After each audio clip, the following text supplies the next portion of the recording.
Hello बच्चों, हम पढ़ रहे हैं अल्टरनेटिंग करंट और अभी का जो टॉपिक है हमारा वो है एसी सर्किट्स। और एसी सर्किट में हम पढ़ रहे हैं AC circuit containing inductance only, यानी एसी सर्किट में केवल इंडक्टर लगा हुआ है, हमें उस सर्किट की एनालिसिस करनी है। तो बच्चों सबसे पहले देखेंगे हम circuit diagram. So this is the circuit diagram, जहाँ पर ये आपका अल्टरनेटिंग ईएमएफ का सोर्स है। So EMF of this source, so that is the E naught sine omega t, and this is the inductor, and the inductance of this inductor is L. So this is the circuit diagram. So second, that is the EMF. तो बच्चों EMF of the source, so that equal to E, and this is the E naught sin omega t. Now current in the circuit, यानी बच्चों इस circuit में आपको current pass alternating current की जो value है वो फाइंड आउट करनी है। तो दैट इज इम्पोर्टेंट वन, और इसको बच्चों आप बहुत ध्यान से देखेंगे, क्योंकि बच्चों ये आपका अल्टरनेटिंग ईएमएफ का सोर्स है। तो ईएमएफ टाइम के साथ में चेंज हो रहा है, तो करंट जो प्रोड्यूस होगी उसका भी जो मैग्नीट्यूड है वो टाइम के साथ चेंज होगा, और डायरेक्शन भी टाइम के साथ में चेंज होगी। और जब टाइम के साथ में चेंज होने वाली करंट इंडक्टर से पास होती है तो इंडक्टर में अपोजिट डायरेक्शन में ईएमएफ इंड्यूस होगा। अगर इंडक्टर में di/dt रेट से करंट चेंज हो रही है तो induced EMF in the inductor it will be E equal to -L di/dt। तो बच्चों माइनस साइन का मतलब है कि ये जो इंडक्टर है करंट के चेंज होने का अपोज कर रहा है। बच्चों मैं सिंप्लिसिटी के लिए कंसीडर कर रहा हूँ कि इस सर्किट में यानी इंडक्टर से पास होने वाली करंट di/dt रेट से इंक्रीज हो रही है। तो इंडक्टर में ईएमएफ इस तरह से इंड्यूस होगा जो कि करंट के इंक्रीज होने का अपोज करे। तो करंट टाइम के साथ में इंक्रीज हो रही है तो ईएमएफ इस तरह से इंड्यूस होगा जो कि करंट के इंक्रीज होने का अपोज करे। तो बच्चों ईएमएफ आपका अपोजिट डायरेक्शन में यानी करंट के इंक्रीज होने की अपोजिट डायरेक्शन में इंड्यूस होगा। और बच्चों इंड्यूस ईएमएफ का जो मैग्नीट्यूड है that is the L di/dt।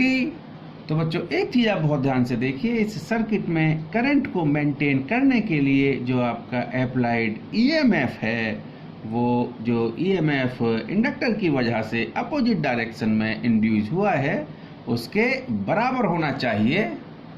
यानी applied EMF by the source must be equal to the induced EMF in the inductor which opposing the flow of current. तो बच्चों हम लिख सकते हैं so the applied voltage by the source must be equal to the induced EMF of the inductor, क्योंकि बच्चों EMF जो induce हो रहा है वो करंट के फ्लो के अपोजिट डायरेक्शन में करंट के इंक्रीज होने की अपोजिट डायरेक्शन में इंड्यूस हो रहा है। तो बच्चों अपोजिट डायरेक्शन में जो EMF इंड्यूस हुआ है that is the L di/dt। तो सोर्स का वोल्टेज इतना होना चाहिए जितना कि बच्चों इस अपोजिट डायरेक्शन में जो ईएमएफ इंड्यूस हुआ है इसके इक्वल हो, तभी इस सर्किट में करंट मेंटेन होगी।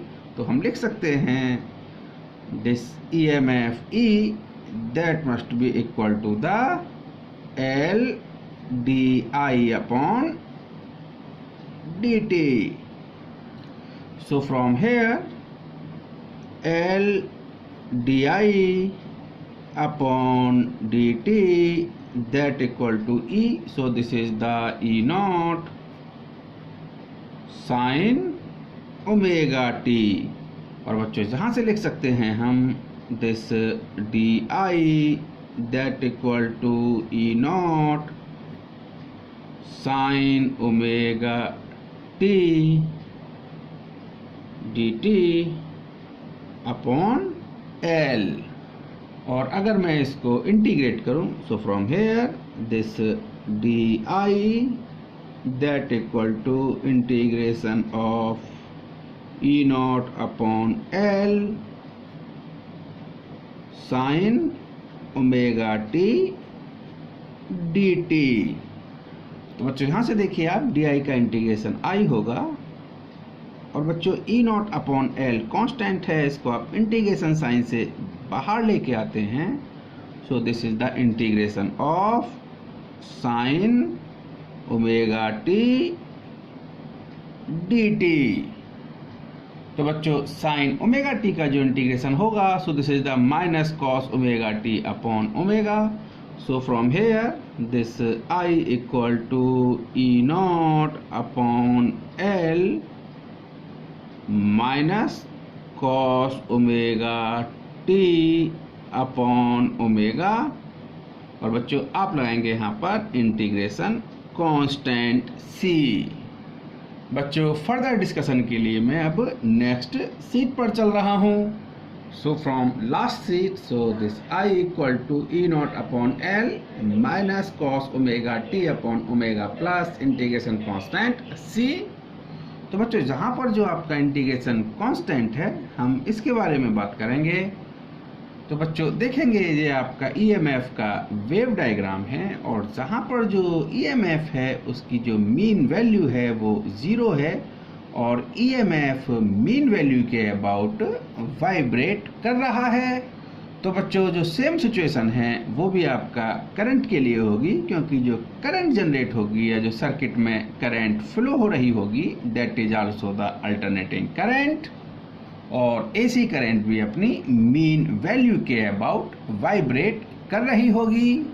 तो अगर हम EMF की बात करें तो टाइम t इक्वल टू 0 पर EMF की वैल्यू 0 है। तो बच्चों आपकी जो करंट होगी, करंट का भी जो वेव डायग्राम होगा वो भी कुछ इस तरह से होगा, और किसी एक समय पर जो आपकी करंट है उसकी जो वैल्यू होगी वो 0 होगी।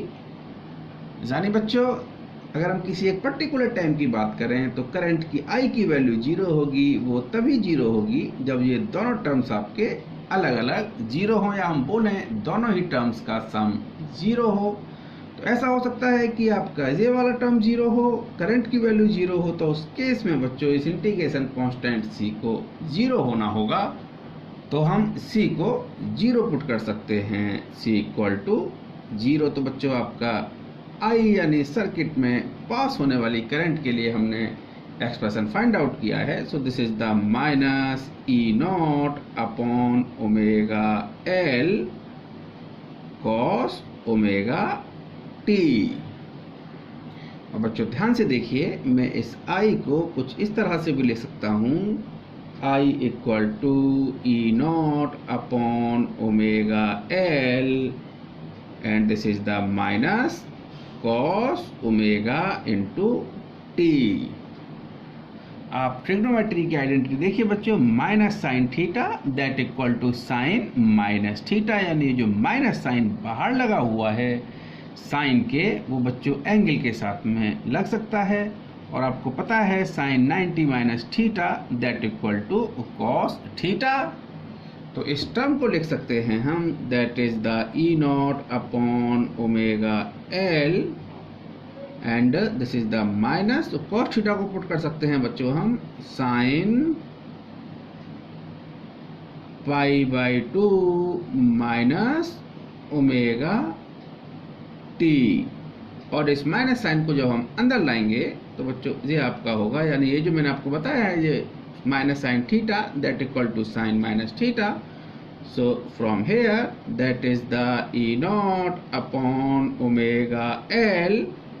This is the sin minus, or that is the pi by 2 minus omega t।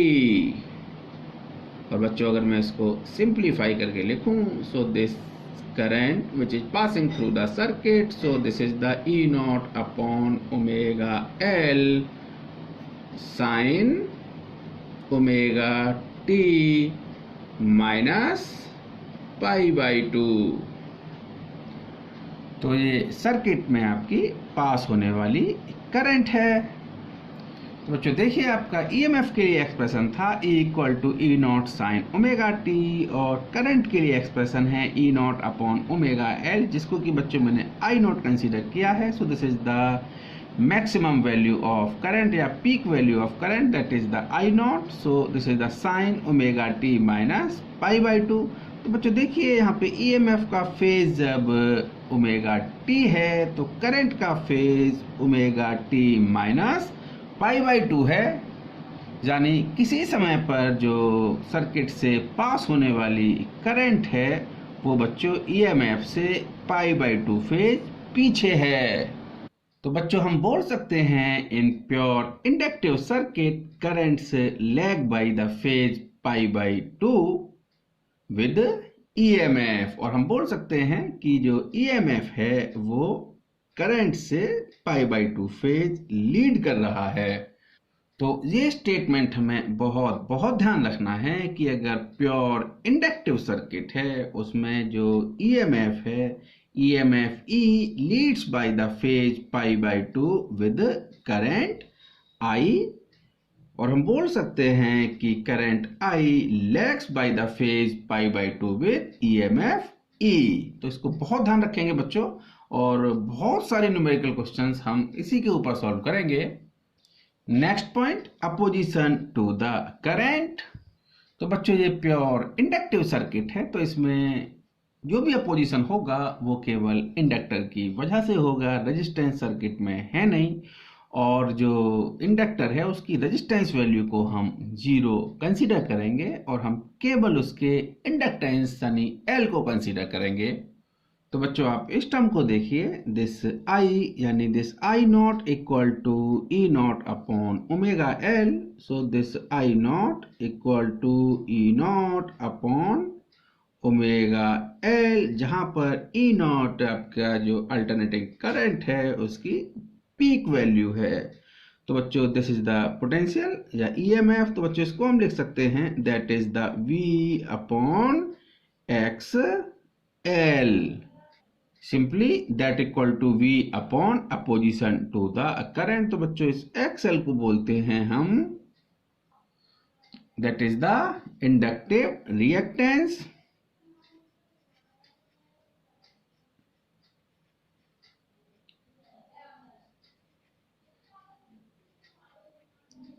यानी XL is the opposition to the current, so that is the inductive reactance। और XL की जो वैल्यू है, XL के लिए जो एक्सप्रेशन है, that is the omega into L, where omega is the angular frequency and L is the inductance of the inductor। बच्चों जो यूनिट होगी आपकी XL की वो आपकी ओम ही होगी, यानी जो आपकी रेजिस्टेंस की यूनिट होती है वही यूनिट आपकी इंडक्टिव रिएक्टेंस की होगी। तो इसको बच्चों आप ध्यान रखेंगे। और बच्चों जब मैं तीनों ही सर्किट आपको करा दूंगा, यानी ये मेरा लास्ट सर्किट है जिसमें प्योर इंडक्टिव की बात कर रहे हैं, तो मैं एक रिवीजन आपके लिए लूंगा तीनों ही सर्किट का, कंपैरेटिव स्टडी भी मैं यहाँ पे करूंगा। और बच्चों अब हम देखेंगे फेज डायग्राम। तो अब हम बात करते हैं फेज डायग्राम की। तो बच्चों ये जो आपका सोर्स का ईएमएफ है, so that is equal to E not sine omega T, और सर्किट में पास होने वाली जो करंट है that is the I naught sine omega T minus pi by two. तो आप देख रहे हैं करंट आपकी ईएमएफ से पाई बाई टू फेज पीछे है। तो टाइम t पर जो ईएमएफ का फेज है वो ओमेगा टी है। तो बच्चों मैं फेज को एक्स एक्सिस से कंसीडर कर रहा हूं, तो this is the omega T, this angle is omega T, और जो मैक्सिमम वैल्यू ऑफ ईएमएफ है वो आपकी ई नॉट है। क्योंकि करंट आपकी फेज से पाई बाई टू पीछे है, तो ये आपकी करंट की मैक्सिमम वैल्यू या पीक वैल्यू है, that is the I not. और बच्चों आपका जो करंट है वो फेज से पाई बाई टू एंगल पीछे है, तो बच्चों ये जो एंगल होगा आपका this is the pi by two. तो आप देख रहे हैं जिस रेट से बच्चों ईएमएफ का फेज चेंज होगा उसी रेट से आपका करंट का फेज भी चेंज होगा, लेकिन करंट का फेज हमेशा ईएमएफ के फेज से π/2 पीछे रहेगा। तो बच्चों देखिए यहाँ पर जो आपका ईएमएफ का फेज है वो थीटा चेंज हुआ है, यानी जो आपकी टी टाइम पर फेज था वो ओमेगा टी था और ओमेगा टी से ये थीटा चेंज हुआ है। तो साथ साथ आपका आई का फेज भी थीटा ही चेंज होगा, लेकिन अभी भी आपका ईएमएफ और करंट के बीच में जो फेज डिफरेंस है वो π/2 ही होगा। बच्चों आप इसको कुछ इस तरह से भी कंसीडर कर सकते हैं कि ये आपका एल टाइप का स्ट्रक्चर है जो कि ओ पॉइंट के अबाउट रोटेट हो रहा है, और ये आपका जो मैंने रेड कलर से इंडिकेट किया है ये आपका ईएमएफ को इंडिकेट कर रहा है, और जो ब्लैक कलर से इंडिकेट किया है ये आपकी करंट को इंडिकेट कर रहा है। और ये एल टाइप का स्ट्रक्चर इस ओ पॉइंट के अबाउट ओमेगा एंगुलर वेलोसिटी से रोटेट कर रहा है। तो बच्चों ये हमेशा जो करंट होगी वो ईएमएफ से π/2 फेज पीछे होगी। So this is the phasor diagram. और अब हम डिस्कस करेंगे वेव डायग्राम। तो बच्चों आप ईएमएफ की बात करें तो ईएमएफ में बच्चों ये सिंपल आपकी साइन की कर्व है, और जहां पर जो मैक्सिमम वैल्यू होगी ईएमएफ की that is the E not. तो ये बच्चों ईएमएफ के लिए ये साइन की कर्व है जिसको कि मैं आपके साथ में ऑलरेडी डिस्कस कर चुका हूं। अब मैं बात करता हूं इस करंट के लिए, यानी जो सर्किट में करंट पास हो रही है उसके लिए अब हम वेव डायग्राम कंस्ट्रक्ट करेंगे। तो अब मैं करंट के लिए वेव डायग्राम बना रहा हूं। बच्चों देखिए जब आपका ईएमएफ का फेज 0 है यानी ओमेगा टी की वैल्यू 0 है, तो बच्चों जहाँ पर जो आपके करंट की बात होगी तो यहाँ पर आपका ये ओमेगा टी 0 है तो यहाँ पर होगा साइन -π/2, और साइन -π/2 की वैल्यू बच्चों -1 होती है। तो यहाँ पर आप देखिए यहाँ पे -1 × I0, तो जो करंट की वैल्यू होगी -I0 होगी।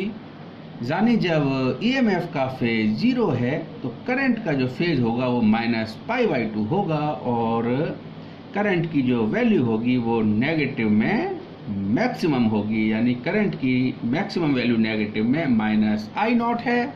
और जैसे जैसे बच्चों ये ओमेगा टी की वैल्यू बढ़ेगी और फेज π/2 होगा, यानी ईएमएफ का फेज जब π/2 होगा तो बच्चों करंट का फेज π/2 - π/2 0 होगा, और साइन 0 मीन्स 0, यानी ये current in the circuit that is 0। तो बच्चों आप देखिए जब ईएमएफ का फेज 0 से π/2 इंक्रीज हो रहा है तो बच्चों करंट आपकी -I0 से 0 होगी। और अब आपका ईएमएफ का फेज π/2 से π इंक्रीज हो रहा है, तब बच्चों अगर फेज आपका ईएमएफ का π हो तब करंट का फेज π - π/2 दैट इज द π/2 होगा, और साइन π/2 दैट इज 1। तो जो करंट की मैक्सिमम वैल्यू होगी जहां पर दैट इज द I0। तो हम बोल सकते हैं जब ईएमएफ का फेज π होगा करंट अपनी मैक्सिमम वैल्यू पर होगी, सो दैट इज द I0।